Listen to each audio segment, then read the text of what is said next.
his way down here last night, President Trump told us that his original 28-point plan has now shrunk to 22 points after talks with the Ukrainians. A Russian official said this morning they've seen the new version of the plan, but they haven't discussed it in depth with U.S. officials yet, and that any talk of an agreement is premature.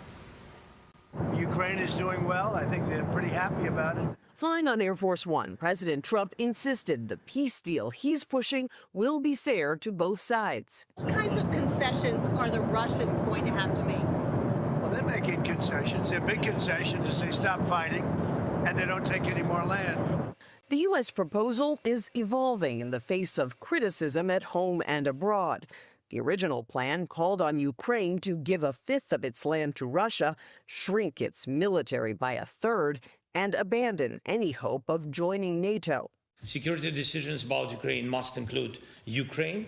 After several days of talks, Ukrainian President Volodymyr Zelensky told European leaders he's happy with the plan that's taking shape, though sensitive issues remain. The Russians said they don't want changes to the old plan and launched a new barrage of drones over Kyiv.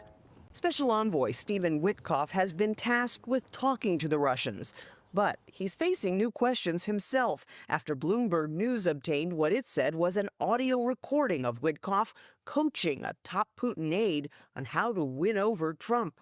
I haven't heard it, but I heard it was standard negotiation. Trump told us Witkoff was just being a deal maker. So you're not worried that he's too pro-Russian? No, I think, look, this war could go on for years, and Russia's got a lot more people. A lot more soldiers, you know. So I think if Ukraine can make a deal, it's a good thing. I think it's great for both. Frankly, I think it's great for both. Nebraska Republican Don Bacon said last night that Witkoff is behaving like a Russian paid agent and that he should be fired.